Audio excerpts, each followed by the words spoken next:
Today I want to talk about some of the books that have been very important in my reading journey, books that made me want to read more, books that made me fall in love with reading, as the title says, and books that were just a big part of my reading journey because they either sparked my love of reading or helped me get back into it. It's possible that you've read some of these books as well, most likely when you were younger. Mochi is already making an appearance in this video. Hello, Mochi.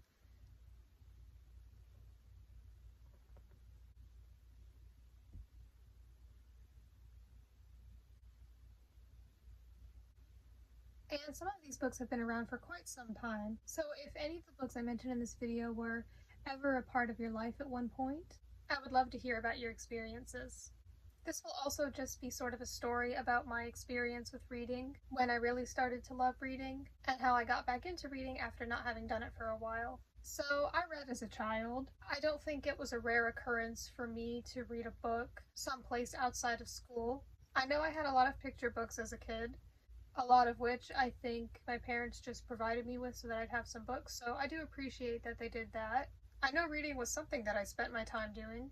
Reading was encouraged at the elementary school I went to, so I know I read a bit there. And I have a memory of reading the 6th Dork Diaries book, Tales from a Not-So-Happy Heartbreaker, I think maybe all in one night, or at least I read a lot of it and finished it in one night, which at the time was not something I did often. It was the newest book in the series at the time, and I know I'd read some of them before. I don't think I'd read all of them before, but I got that one, and I guess I found that one pretty interesting. I was in 4th grade at the time. I still have the book. I don't have a lot of my books from back then, but I do still have this one. On the back you can see the only Dork Diaries books that were out back then. This is probably a first edition of this one. Nowadays, the newer copies might have more books shown on the back. I'd actually written some stuff inside of it, which is pretty interesting. I put a "this book belongs to" and then my name, and I also gave it a rating. I put TV PG despite the fact that this is not a TV show, but there's my rating. I guess it's PG. Yeah, I guess that's what it would be classified as. And I don't think there's any writing in the book itself, but there is some more stuff at the back. My book rating, there are 3 stars and they're all filled in, so I guess I gave it 3 out of 3 stars. There's my first book rating. TV rating by me, PG, teen love and some violence, mild language. What's violent about Dork Diaries? I wonder what I classified as violence. I guess that's a decent rating. I don't write in my books nowadays, but I did at that age, so it was nice to see what 9-year-old me had to say about this book. So yeah, in elementary school I read some of Dork Diaries, Diary of a Wimpy Kid, Junie B. Jones, books like that. There were junior novelizations of movies that I liked, such as Frozen, Despicable Me 2, and the Lego Movie, and plenty of other books. There were some books I tried to read in school, and yeah, some books you're just not interested in, and that's okay. But I remember sometimes, especially like in 2nd grade, I would just look at the words and imagine something else. I'd sometimes just daydream about other things, or maybe however I interpreted the book based on the title and or the cover. Maybe I just thought about whatever I wanted to think about or whatever I wanted the book to be about. I don't really remember what I was daydreaming about. I think I either would just have trouble focusing on it, or I just wasn't into whatever the book was about. I remember doing that in elementary school with books like The Name of This Book is Secret by Pseudonymous Bosch. I thought that book was pretty interesting for things like the title and the fact that one of the chapters was just a bunch of letter X's. I guess as a 7 to 9-year-old that was unique in a book.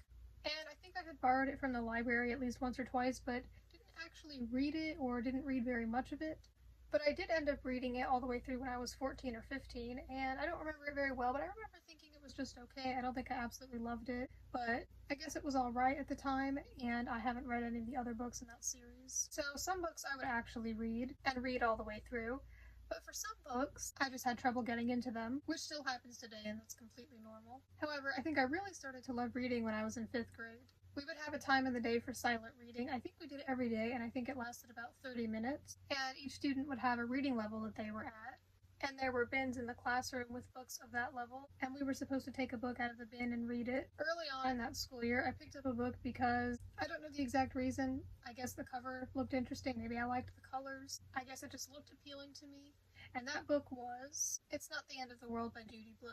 This book has been around for over 50 years now, and in my own collection, I have the edition with the same cover as the one I read back in 5th grade. Back then, I think this was the new cover for the book. These books, being old, have had many different covers and editions, But I think it's really cool that I have the same cover that I read from in 5th grade when I first read the book. I read this book during our silent reading time, and I remember really enjoying it. It's interesting thinking about the fact that I enjoyed it, because it's about a girl whose parents are getting divorced and how everyone in the family deals with that. And that wasn't something I could relate to. Of course, I don't have to relate to a piece of art to be able to enjoy it, but I think when you do, you can enjoy it more. The point is that there was just something about this story and the way the book was written that just made it enjoyable to read. Maybe it was just realistic compared to some of the other books I was familiar with. Or maybe it was just easy to understand and follow along with, while also still being a story with depth and a lot to it. I couldn't really have had any biases towards the author with this book because I think this is the first book of hers I'd read, at least all the way through. I just know I enjoyed it. I guess it made me want to read more. In the book, the protagonist grades each of her days on a calendar with a letter grade, which you can see on the cover. Like, for example, there, March 2nd was a D-. This was based on how good or bad the day was. I thought that was a really interesting and unique thing I'd never seen before, and it inspired me to start doing the same. So that's just another little thing about this book that I liked at the time. If I knew where it was, I'd show you. I just saw it not that long ago, but I'm not sure where it is now. But I know I still have my calendar from 2015, which was the second half of that school year that I read that book, and I know I had graded my days on there, and I know I did it with my calendar for 2016 as well. If I ever find it, maybe I'll show it in a video. I think I at least still have the one from 2015 somewhere in the house. I started to really enjoy going to my elementary school's library, as we were often encouraged to do. But now I really looked forward to it, and I wanted to see if the library had more books by that author, and they did. So I checked out any other books by Judy Blume that the library had, which were, there was Blubber, Are You There, God It's Me, Margaret, and some of the books in the Fudge series. Now, none of the copies I have are the covers that the library had. They had older editions, but I really like these covers. My copy of It's Not the End of the World is part of the same, collection. They're kind of minimalist, and I usually don't like minimalist designs, but I really like these. I like the simplicity of them. I really like the colors. This one especially I think looks very pretty. So I personally really like these covers, and I'm glad they're the ones I have. But some of the old covers were pretty nice as well. I'll put some on screen of some older covers of her books. There has been quite a variety of what they've looked like. I really liked these other books by her, and some of the things the characters were going through I could relate to, and some I couldn't, but I know that they are definitely things that a lot of people can relate to, and I know that that's part of why her books are so important and well loved. I would also read books like the Big Nate series, My Weird School, and I think I read Escape from Mr. Lemoncello's Library either in 3 days or pretty quickly. I think it might have been 3 days, which at the time was very fast for me to read a book. I didn't always read that quickly, but I remember I really liked that book. I think I even read it during lunch and at the dance studio I went to before and after my classes. I read it again when I was in 9th grade, and I remember feeling that it wasn't as good. I think maybe I just liked it more as a 10-year-old. I think I still enjoyed it, but I remember liking it not as much. I remember a lot of books I read in 5th grade, like The Year of the Dog, which I want to get and reread, by the way. I remember really enjoying that. And The Wonderful Wizard of Oz. I had watched the movie a bunch of times by then, but I hadn't read the book until then. Yeah, so 5th grade was when I started reading a lot. That was very pivotal for me in my reading journey. Unfortunately, once I got to middle school, I started reading less. I think that was due to a mixture of life, having other interests and focuses, and just personal things. It happens. Not that I didn't read it all during middle school. In 7th grade, I started to really get into anime, so I started reading manga as well. So at least I was reading something. When I was 12 to 13, or maybe even during some of while I was 14, read all the manga of Death Note, over half of Fruits Basket, and I also read some of the manga of Ouran High School Host Club, One Punch Man, Blue Exorcist, Soul Eater, and Your Lie in April, all of which I watched all or at least some of the anime of. I still gotta finish the Fruits Basket manga, and manga isn't what I'm mainly reading right now, but I am still interested in it. It's just more of in the back of my head right now rather than at the forefront. But in 9th grade, that's when I started reading a lot again. And I mean a lot. I think what started it was my English class was reading the book Holes, which I know is a book a lot of people read in school. I enjoyed hearing the teacher read the book for us, and I really enjoyed the movie when we watched it afterwards. I got the DVD for myself and watched it at home quite a few times. I just rewatched it again earlier this year and really enjoyed it. So a few years later, I still really like it. I also got the book for myself, and I think I've read it at least twice on my own, but I definitely want to reread it again. Though right now I'm just wanting to read things I've never read before, so it might be a while until then, but I'd love to read it again sometime. I think the entire Halls experience got me into a reading mood again. This was in the first half of the school year, pretty early on, so like September or October. I know in the next March, I went to my local library, got a new library card, looked around the library to look for some books, and checked out a few books. That day I got 4 books, all of which I have my own copy of now, and they were... The first was 11 Birthdays by Wendy Mass. Now, this is an interesting one because this was one of those books where I was talking earlier about how I tried to read certain books and just couldn't get into them, couldn't focus on them, whatever the case was. Maybe the reading level was just too advanced for me at the time, I don't know. But this book always looked interesting to me. I mean, it has a really nice cover, and the concept of it was really interesting. I knew a little bit about it, so I picked it up. And now, being 14, I was able to really read the whole thing and focus on it and understand it. I also picked up another Wendy Mass book, The Candy Makers. This one I had not read at all before, but it also looked pretty interesting. Having just read Holes and really liking that book, I picked up another book by the author Lewis Sacker, which was Fuzzy Mud. This book was just a few years old at the time. It was a newer novel by him. After enjoying Holes so much, I definitely was open to reading more of his work. Though before Holes, I had also read Sideways Stories from Wayside School. And also, I wouldn't be surprised if the cover of this is part of what intrigued me, because I mean, that is a beautiful cover. I really love the woods/forest aesthetic, and that is just a very pretty cover. And I got Iggy's House by Judy Blume because I had really liked Judy Blume's books, as mentioned before, and I hadn't read this one yet, and the library had it, and so I was like, yeah, I'll pick this one up.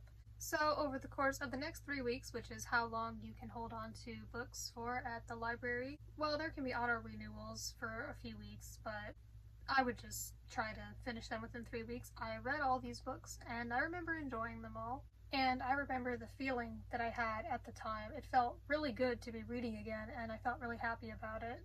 I would then go on to read a lot more books. Then I discovered BookTube, and that was super cool. And BookTube is still super cool. I mean, I'm doing it now. And so I would read a lot of books that I discovered through BookTube videos, especially a lot of young adult. I was reading a lot of young adult books at the time. I was at that age, and that's very popular on BookTube.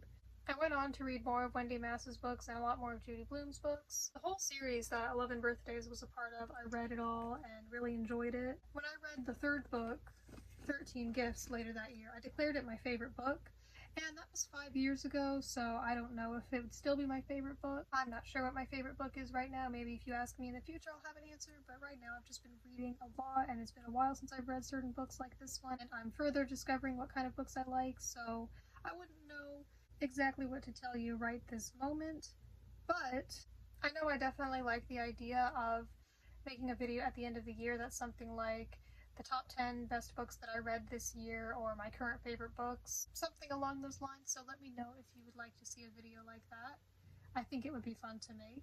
I read a lot when I was 14 and 15, quite a bit when I was 17, and now a few years later, I'm still reading quite a lot, and I'm thankful that I still enjoy reading, even though now I have a bunch of things that could be a distraction or easier to do.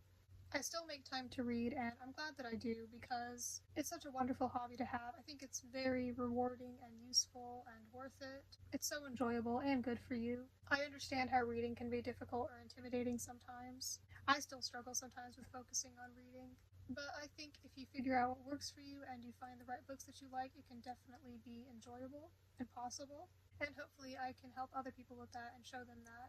I think it's nice to do something that doesn't involve a screen, at least in my case, because I typically read physical copies of books, and it's just so quiet and calm, and I think it's nice to do something that doesn't involve listening to anything. It's not very overstimulating at all, at least not when it comes to noise. Like, even if the people in books are screaming and absolutely chaotic stuff is happening, I can't actually hear it, and so that makes it a lot easier than if that were in a movie or something. It's still quiet in real life, so that's really nice. I think it can really take only one book to get you to fall in love with reading and go on to read a bunch of other books. I would also like to hear about if there are any books like these for you that you feel similarly about. Like if there was one or a few books that got you to love reading or got you out of a reading slump, or have some sort of great significance to you for any other reason. I would love to hear those stories, and I'm here to listen.